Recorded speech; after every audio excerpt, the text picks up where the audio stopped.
Hi friends, today we are going to learn how to create a cylinder clay house sculpture. To start, you will have a slab of clay on your tray. Make sure it's not sitting on your table because it could stick to your table. You will have a cup or bowl of water at your table that looks a little dirty with clay, which we want it to be that way. That's what we call clay slip. It acts as a clay glue when binding two pieces of clay together. You will also see your scoring tools on your table. It might just be a stick with a point on it like this, or it could be an old pencil that we just reuse as a clay tool.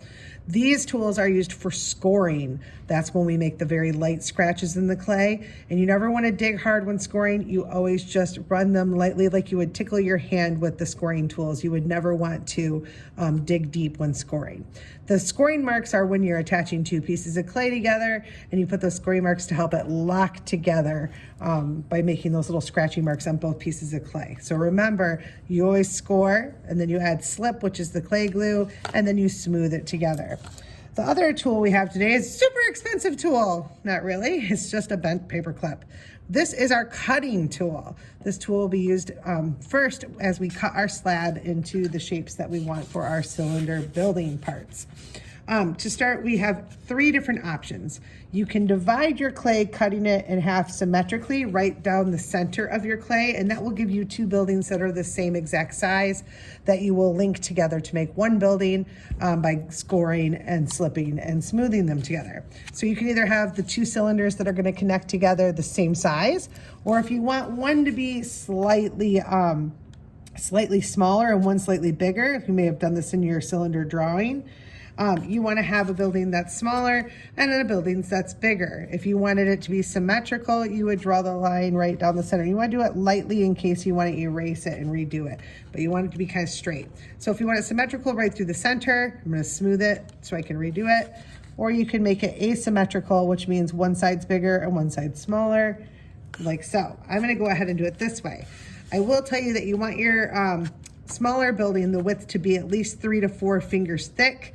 You don't want it to get too small, otherwise your building will be super short.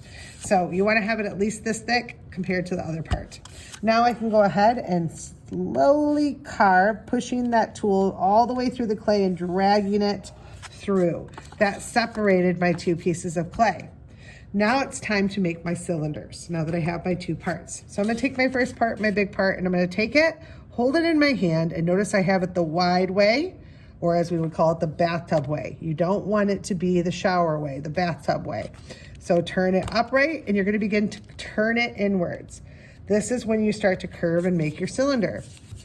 And do it slowly, you don't want to do too fast. And then now I have the start of my cylinder, and now I'm going to score the inside edges to attach these two sides together to make it fully round. So I'm not going to use my cutting tool. Remember, you're going to use that scoring tool and pretend like you're tickling your skin with it. You're going to tickle the side right here of the clay. And we call this scoring because you're making light scratches into the clay. Not like scoring in a basketball game. This is a different type of scoring. I'm going to do the same thing on the other side, because remember, when you're gluing two pieces of clay together, you always score both sides or both pieces that you're gluing together. So there's my score marks. Now it's slip time. I always say don't drench your clay. You don't want it sloppy. You don't want it slippery. You just need it to be moist. So I'm going to take my two fingers, dip them in the water, and run it on each side of the clay. Don't dip more than 2 fingers, and don't add a bunch of water. It'll get too sloppy and your clay will fall apart. Now I'm going to take those two ends and I'm going to bend them inwards, and I'm going to seal the deal. I'm going to seal it right together and smooth. And I can stick my thumb on the inside to smooth it together. I'm going to make sure this side is stuck together too. And as I push it together, I want to be careful not to flatten my cylinder. You can see it's starting to get oval. I need it to be circle. And I'm going to begin to smooth it together with my thumb. So this bottom part, got to kind of smush it together there. You want to keep the shape. Make sure you keep that cylinder shape. Also rubbing on the inside of the cylinder till your cylinder becomes smooth on the inside and the outside, and you don't really see that seam anymore. And make sure that you keep that cylinder shape like so. There's my cylinder. I got a couple little bit more to seal the seam there. And now I'm ready to make my second cylinder. Remember, have it the bathtub way, not the shower way. So I have it the bathtub way, and I'm going to start to curl the edges in. I can hold it in my hand, take my scoring tool. We're gonna lightly tickle the edge there so I get light scratches, not deep scratches.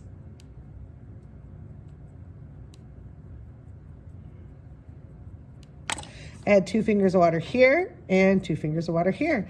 Now I'm going to attach those 2 ends together, pushing them inward. Remember, you don't want to lose the shape of that cylinder. Smooth, smooth, smooth.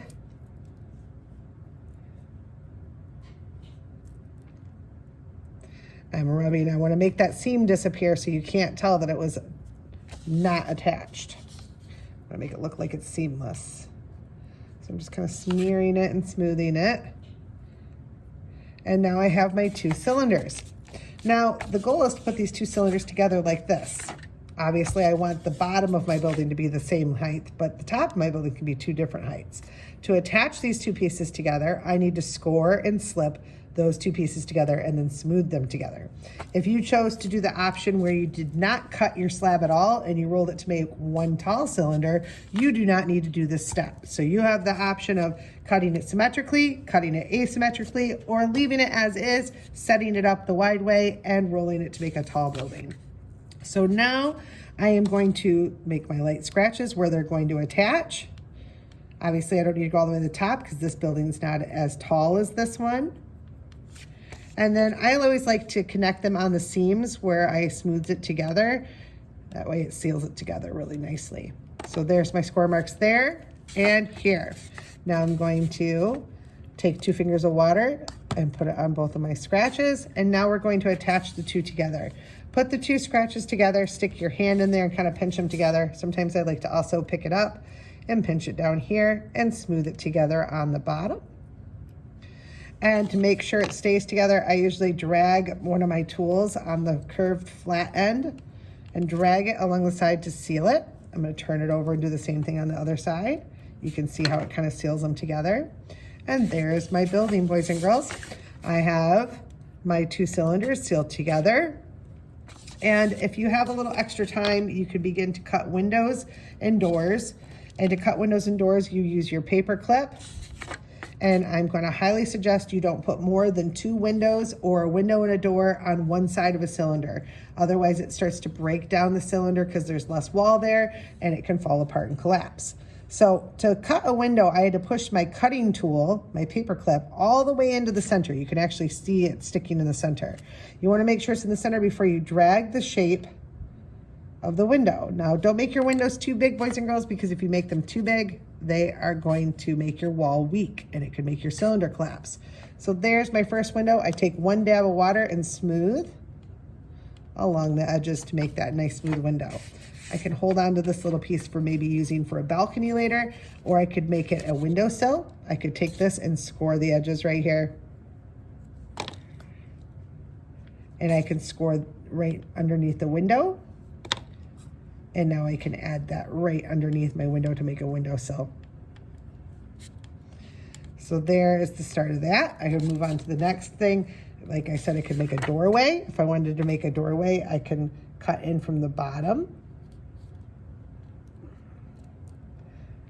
And there's my cut door. I can remove that. Once again, I'm going to smooth around the edges here.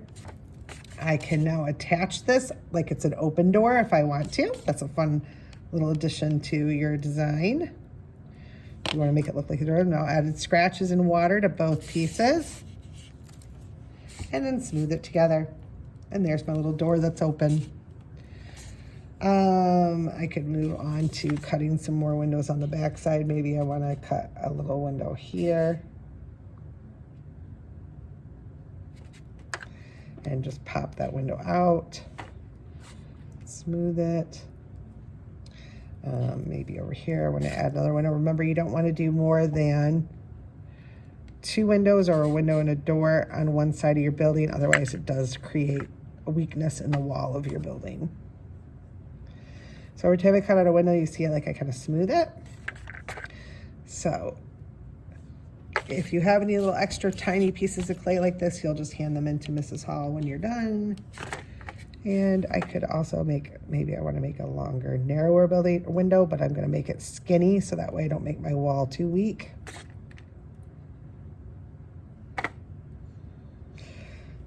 And I always smooth my windows after I'm done cutting one out. So I don't want to cut too many windows. If I cut too many, it can make everything get a little too weak, and I don't want that. So there's my cylinder house. They're connected. I have some windows cut. I even added a little balcony. Oh yes, one last thing you could do is also roll these extra pieces of clay into a little coil, and you could make a slide. And to do that, I could score and slip this on by scratching. Scratch where it's going to go down from my little balcony here. Add some slip, attach here, smooth it onto the bottom. And to make the slide actually happen, you take the bottom of this tool and you run it along where the slide would be.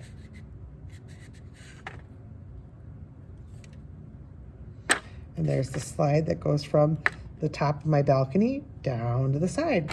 You could also, I'm going to remove this to show you another thing you could do. You could make little steps, and I'm not going to glue these on, but obviously I would need to score and slip those on. But you could make little steps with your extra pieces of clay going down the side of the building as well. So boys and girls, those are the first steps to our cylinder houses. We will be adding a roof and texture next week and finishing any windows that you may have not gotten done yet, or that you still want to add. And we'll also be adding texture to our walls. All right, have fun, boys and girls.